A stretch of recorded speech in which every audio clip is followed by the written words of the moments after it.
Citizens, it's that time. You are officially in Alert Zone. Welcome to the Alert Zone TV. I am the Wizard, Uncle James. I would love for you to become an active citizen. You can do that by hitting the subscribe button, hitting the bell so you keep it notified when we drop fire content, giving the video a like, sharing. I'm sitting down here today. Got the mechanic. Whoa.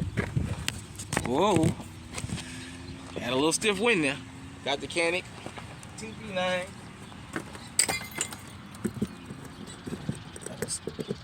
TP9 SA, chambered in 9mm, and it is clear. 1 second. Sorry about that. It's clear. Mechanic got it on me today, and I wanted to address something that I saw on the news clipping from the Riverside County Sheriff. He talked about warning Californians about the criminals becoming more brazen, and he talked about how the criminals have turned on law enforcement, and how he's been in law enforcement 30 years, and it's gotten to the point now where the criminals are not afraid of law enforcement, and they're doing things they never used to do towards law enforcement. And, he talked about how the old gangsters, if they got caught, they would just give up and do their time or whatever. I wanted to address that. He mentioned something about the anti-law enforcement sentiment. We're going to have a quick stroll down memory lane, and I'm going to tell you, because I've always told you guys about how we, the law-abiding citizens, help these criminals continue their criminal enterprise. We're going to talk about the law enforcement element. So it's going to be like this. So everybody knew back in the 60s, you've seen, if you haven't seen, the videos of the dogs being sicked on people and the fire hoses and what have you. Those people was unarmed and they was attacked, and, well, because nobody was ever prosecuted for any of those crimes, well, it emboldened law enforcement that they can do whatever it is they wanted to do. You fast forward to the late 80s, Cops' very first episode was in LA. Now, for my California people, we heard about the Rampart Division way in New Orleans. I had never been to California. I was 23 the first time I ever seen California. And New York.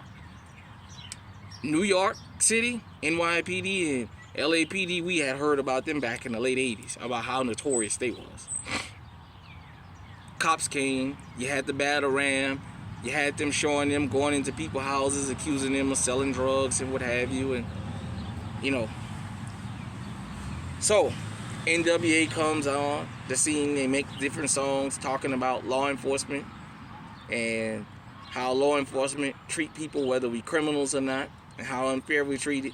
And in the media, they was told that they was just lying, rebellious black kids, just comply, all that. So we get to Rodney King. Rodney King was a significant event in history. For my young people out there in California, that LA area, y'all heard of the LA riots, but y'all don't understand how the LA riots came about. So let me give you a little bit of background. Rodney King was the first time since the Civil Rights era that a black person had been beat by law enforcement officers, and it was on camera. Up until then, we was always called liars. Rappers are lying. People in the community are lying. Hell, I can go back to the late 80s. There used to be a program called Officer Friendly in New Orleans. I'm pretty sure it was everywhere. Well, law enforcement would have 1 or 2 days out of the school year, they would come and talk to the kids and just converse with us. We would get stickers that say Officer Friendly. You had McGruff the crime dog on. Law enforcement was engaged with the youth. You see, once cops showed up, that was it. 89 was the last time I remember Officer Friendly. After that, cops took off. So this whole thing about law enforcement embracing us just went out the window. So you have Rodney King get beat on tape, what have you. For those of you who don't know, it was a white guy who recorded that footage. And they harassed him When they found out it was him who recorded it and threatened him with prison time and all that, that video wasn't supposed to get out. But Rodney King video got out. And everybody's seen, okay, now it's on video. You can't call us a liar. When the Rodney King verdict happened and they were found not guilty, the reason black folks and Hispanics, if I can use that word loosely, in LA took to the streets was because outside of California, the Houston area is the only place I can figuratively say the Spanish-speaking community and the black community is kind of like one. Outside of there, the rest of the country, we segregated to the most part, especially back then. That's why the Hispanic community participated, because Rodney King was a representation of both of us. Because if you remember in the movie Menace to Society, they talked about how they would beat the black gangsters up and take them to the Mexican neighborhoods, and then they would beat the Mexican neighborhoods up, law enforcement, and drop them off in black neighborhoods, or just stop them and take them to a part of town they ain't supposed to be in and drop them off. And for my understanding, correct me in the comment section, that was off limits. When they knew, the gangsters knew that the police had dropped this person off, you let them leave and get out of there.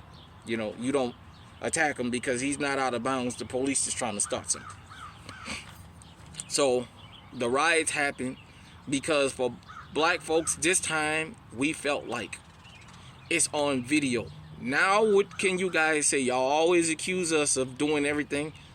Rodney King got beat. They found him not guilty. Okay. You had the LA riots. Then you had the rise of the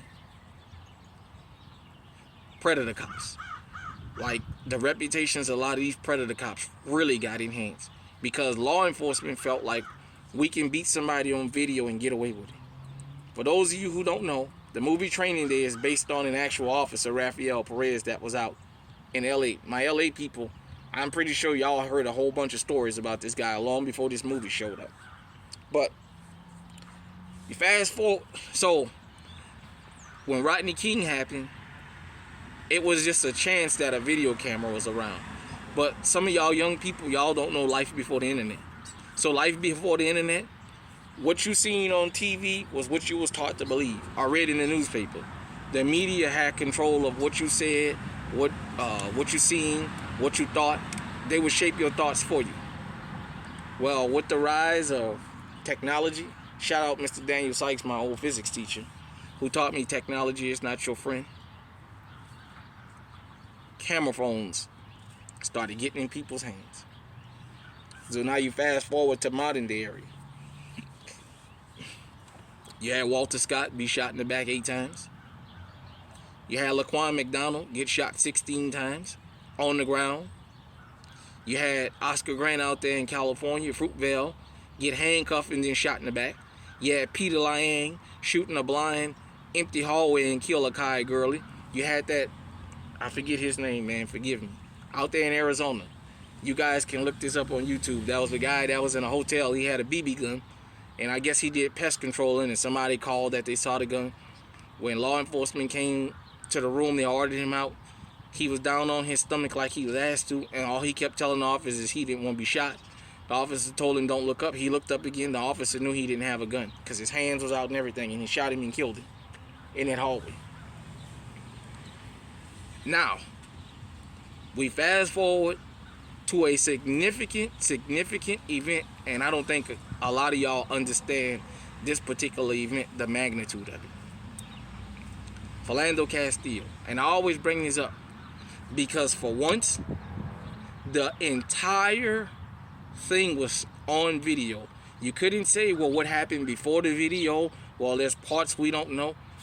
That woman started recording the minute the lights came on. That man pulled over. That man followed every order to the teeth. That man was executed right there in front of a kid. Now, I always get on these pro-Second Amendment people because a lot of them turned their head the other way. Ain't say nothing. That man done everything that officer asked him to do, and he still took him off this planet.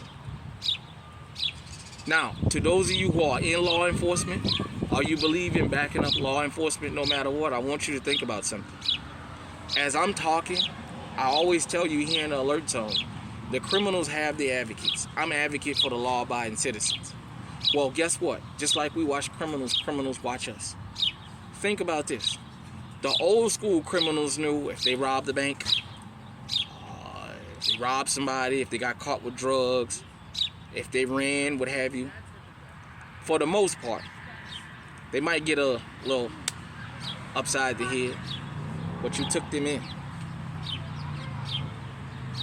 Now with these cell phone videos, Bolton John sitting in his house eating ice cream and he loses his life. On top of countless others. Terrence Crutcher with his hands in there. The criminals are looking at this. Well, damn. These law-abiding citizens that followed police orders and still wind up dead. Here, I'm out here trapping. I'm out here robbing, stealing, killing, whatever else. These are law-abiding citizens. And not only when they kill these people, do they kill them and knowing they're unarmed, they go dig up their background and try and see if they can find out where they ever been arrested or ever been disciplined. For Trayvon Martin, the Associated Press sued because they wanted to see if he ever got suspended in school, because there's got to always be a justification for law enforcement pulling a cowardly act. So, my thing to law enforcement is listen to what I'm telling you. As you guys protect each other, these criminals are watching y'all. It's not the law-abiding citizens out here shooting at y'all. The ones who doing everything y'all ask us to do, y'all shooting us. Y'all afraid to deal with these criminals. Now I'm going to come to another pivotal event. Uvalde. Law enforcement don't understand how hard that hit y'all reputation across the country. That you guys were armed to the teeth and y'all let a bunch of children die. Say whatever you want, y'all let a bunch of children die. And unlike Columbine, you couldn't hide this one. See, for those of you who don't know, law enforcement was in the school when Columbine was happening, but they waited on the other side because the word had got out. Klebold and Harris was willing to die for what they was doing. Yeah, that came out after Uvalde. Uvalde, we saw it in real time. We saw that in real time, how law enforcement, because they had somebody that was willing to bang it out with them, hesitated. See, when you do things with evil intent and you don't stop it, it spreads. It dirty up what's supposed to be clean. We as law-abiding citizens are not supposed to be afraid or worried about law enforcement. But you know what everybody's starting to think now? And it doesn't matter what race, color, creed, whatever. All Americans, whether they're willing to admit it or not, when they get stopped by law enforcement, all of us thinking in the back of our mind, we got a 50-50 chance of going home now. Because the road cops have been protected for so long. The East Cleveland Police Department, 11 of them. Think about this, law enforcement. The sheriff of Riverside County, since you said there's an anti-law enforcement sentiment that got put out there, 11 officers in the East Cleveland Police Department are under all kind of federal indictments right now for the amount of crimes that they were willing to commit with their body cameras on. The Tyree Nichols. Now it comes out that they knew that light pole was recorded. They knew their body cameras was on. Think about that. The officers have become so brazen that they're willing to commit crimes on body cameras because they don't fear any repercussion. See? The grand juries. They used to be a dependable thing, where the grand juries would always say no indictment, no indictment. We can't indict this officer. With camera phones, with technology, with people having cameras on their houses now, people having cameras all over, with police misconduct going across racial and ethnic lines. See, when it was black people, yeah, I'm just gonna go there. When it was black people, we was called N-words and told just shut up. We just lying, we just lazy, we don't want to work, all this other craziness. And the media helped frame that narrative about us. Then Hispanic people in California and in that Houston area started getting that work. But they were isolated in the Hispanic community because the rest of the Hispanic community was talking about that stuff don't happen. That's just a few bad apples in our community.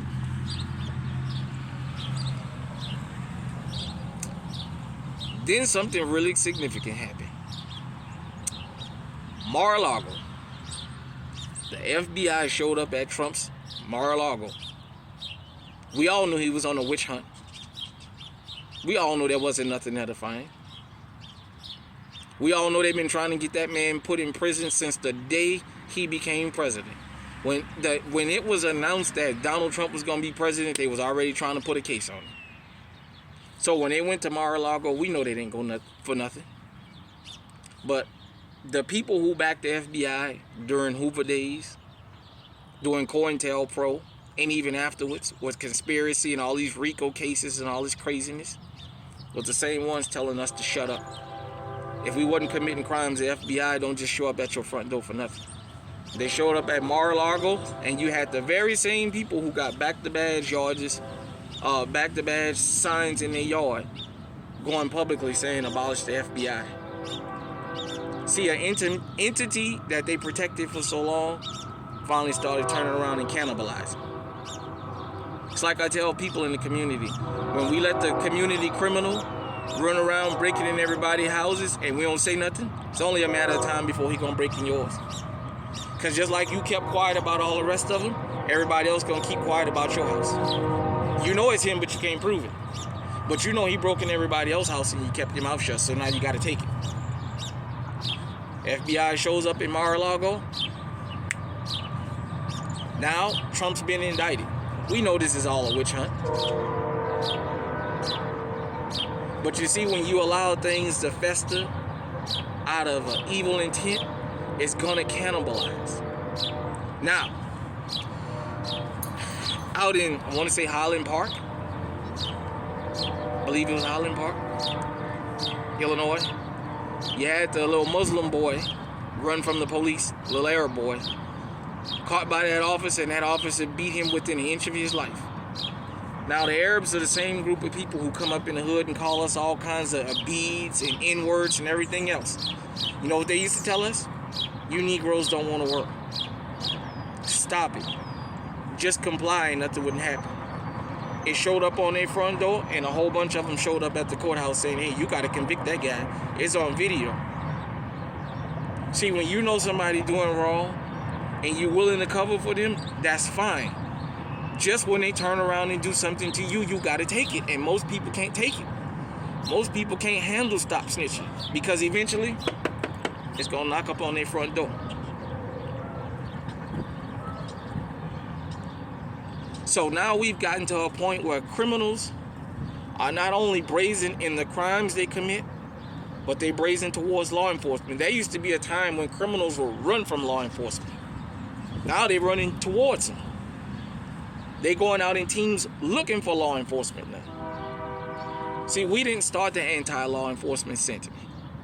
But because you guys refuse to hold the bad officers accountable, the criminals started looking and saying, damn, law-abiding citizens don't stand a chance. Some of these guys and girls are just literally walking up the street minding their business. The next thing you know, they got 10 guns pulled on them. There was a story up there in Michigan where a woman said a guy looked at her and she was sitting in the car and he was going to have something to eat. And merely because he looked at her, she called the cops, and about 5 cops showed up with guns drawn on him for looking at this woman. He didn't say anything to her. He didn't make any kind of gestures. See, like I explained to people about those of us here in GunTube, we have law-abiding citizens watching us. We have law enforcement watching us. The criminals watching too. And think about it. If you one of them real criminals that's a ride or die type dude, you about slinging that steel for real, you ain't running from law enforcement. In fact, a lot of these criminals are willing to let the law-abiding citizen go and bang it out with the police. You're starting to see more of that now. Why? Because they're looking at what law enforcement is doing to law-abiding citizens. For me, as a legally owned firearm owner, when I tell people to just comply and make your stop as quick as possible, it's because I understand the threat. When they know you got one of these, that right there takes your chance of 50-50 to 75-25. Right there. Driver license, registration, insurance. Let them do what they're going to do so you can get on out there about your business. Because the mere fact that you have this right here is enough for them to pull a Philando Castile. The mere fact that they knew he had a firearm was enough for them to kill him and then turn around and say, but he had a gun and he was reaching for it. This is not a rant against law enforcement. This is a response in how law enforcement was complicit in helping these criminals become more and more brazen. Because think about it. Why would you run from somebody that if he catch you, he gonna shoot you in the back? Why would you run from somebody that once he handcuff you, because the dog, he had to run behind you, he's gonna turn his canine loose on you? You had that guy out there in Georgia that ran from law enforcement. His dad used to be an officer. When he gave up and got caught, they sicked the dog loose on him, and the dog wound up costing him one of his eyes, bit his eye out. And then his father got up there and said, well, he knew that's how law enforcement was, and it's kind of a Scooby snack that if the dog got to come out and they got to chase behind you when they catch you to let the dog bite you. So his dad knew that and never said nothing, and it showed up on his front door. Look, we here in the Alert Zone stand for righteous. I support Diesel TV. He's an officer. I was on his program last week. I said a few words and I told him, you know, sometimes I say things about law enforcement that is unfavorable. And it's not because I'm anti-law enforcement. I'm telling you, as somebody that came from the old New Orleans, I grew up around real street dudes, straight up. I grew up around dudes that's dead. There's dudes that's doing life without parole for multiple cases, multiple bodies. I'm not bragging and boasting about it. I'm just telling you, I know how both sides of the spectrum are. And the criminals feel like this. Why in the hell would I give up when I'm going to be shot anyway? Why in the hell am I going to comply when I'm going to run and they're going to turn the dog loose on me anyway when they catch me? I'm going to lay on the ground and put my hands out like he tell me, and he's going to shoot me in the back of the fucking head and say I moved. I like the corrections officer at the hospital shot that guy in his back 6 times. A dude was shackled.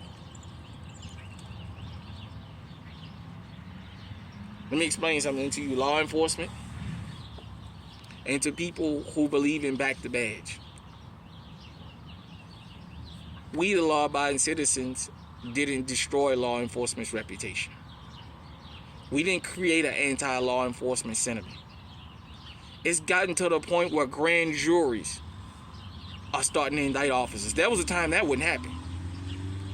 If the DA had pressure put on him to indict an officer, they would take it to the grand jury, and the grand jury would throw it out. These juries are not only indicting these officers, they convicted them and sending them away to prison. That used to be unheard of. So much to the point now that now law enforcement officers are dependent on the judges to get the cases thrown out.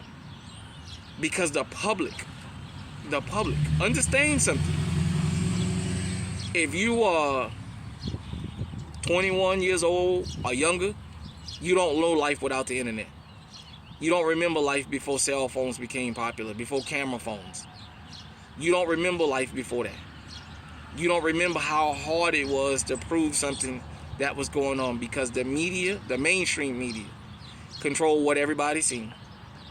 You can be the hero and it can make you the criminal. You can be the criminal and it can make you the hero for a long time. Now with camera phones being everywhere, with Ring doorbells and with people deciding to put cameras not only outside of their houses, but inside of their houses. Now you're starting to see about these raids on the wrong houses. You're starting to hear about all this stuff now. And a lot of people who used to back the police no matter what are starting to change their tune. George Floyd opened a lot of people's eyes. Even though you had that group that tried to say, oh no, if he would have just complied, it wouldn't happen. Low key, they were saying, yeah, that was effed up. And you just kept seeing it more and more and more and more. The one thing you can't do is refute video evidence. I can lie to you and tell you something happened that didn't. The camera ain't gonna lie to you. Tyree Nichols, remember? Had that not been on them body cameras, they wasn't gonna even release that. But as I told y'all, somebody got a hold of that video and threatened him. So they just decided they was gonna get out there in front of that train, because they was gonna spin that narrative. They had already said he was reckless driving and all this other carrying on. There's a scorpion unit all over this country. This one just went too far. It's the only difference. This one just went too far.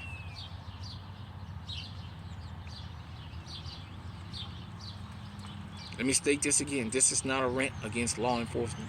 This is just an answer to something I saw. We law-abiding citizens are not anti-law enforcement. But the criminals can never be pro-law enforcement, because you guys and girls are not catching the criminals and taking them to prison. Y'all beating them. Y'all torturing them in the jailhouses. Y'all doing all kinds of things y'all don't have no business to. And the problem is, Christopher Dorner has to go out and kill a bunch of cops to get somebody to even pay attention to the proof that he's presenting. The problem is, Sheriff Villanueva is used to, before he got voted out of office out there in LA County, Sheriff Villanueva was threatening his officers that wanted to do the right thing. You had depositions with officers in the LA County Sheriff's Office saying, yes, we have gangs inside the police department. We have tattoos, the executioners, all the other different tattoos. We didn't, as the law-abiding citizens, we did not create an anti-law enforcement sentiment. All we asked for was justice. And that's considered being anti-law enforcement. And if it was the Democrats who started, when Chris Cillizza on CNN a couple years ago talked about the Democrats' new strategy, and he started going after the word woke. And every time he said woke, he showed a picture of black people asking for police justice, police accountability. So for all of you who running around here using that word woke, let me explain something to you. The Democrats started attacking it first, long before that fool DeSantis got a hold of it. Because now woke means black, period, point blank. All you got to do is look at Ron DeSantis' policies, and he's made it clear anything black people are for, he against. He said that publicly. So at the end of the day, to those of you who are in law enforcement, we're not anti-law enforcement. We understand if cops not around, anarchy is going to break out. We know that. But this whole point of this video is about how you guys helped create this anti-law enforcement sentiment, and how you guys created these fearless criminals. The reason that criminals don't run from y'all anymore is because y'all have tortured law-abiding citizens to the point now where the criminals feel, what do I have to lose? Going to jail is the least of my problems. There's a possibility I'm going to get my head blown off. They're seeing this. They're seeing this because they're seeing law-abiding citizens like this, handcuffed. They see all this. All the things that you don't see on TV, the criminals still see it. Out there in the hoods, the criminals see all that, what y'all do. Back in New Orleans, when they had the Jump Out Boys, what the song Tuesdays and Thursdays by the Hot Boys failed to mention was you didn't have to be out there selling drugs to get hacked up. All you had to do was be this. I used to be coming home from work in my construction clothes and construction boots with a hard hat, and the police would have me still on the ground asking me where I'm coming from. I'm covered in concrete dust. You can see the Bow Brothers hat on my head, and they would be asking me where I'm coming from. The criminals was watching it. Damn, that dude coming from work, where y'all fucking with him? You can see where he coming from. He's in work clothes. You got him on the ground? For those of you who don't know, in New Orleans, when you see people in white button-down long sleeve shirts and black pants, they work in the restaurant industry. They're either going to be a food runner, a waiter, or a bus person. Everybody knows that. And especially if you got a tie on, because that's the attire, with black shoes. I would get stopped going to work dressed like that. You know where I'm going.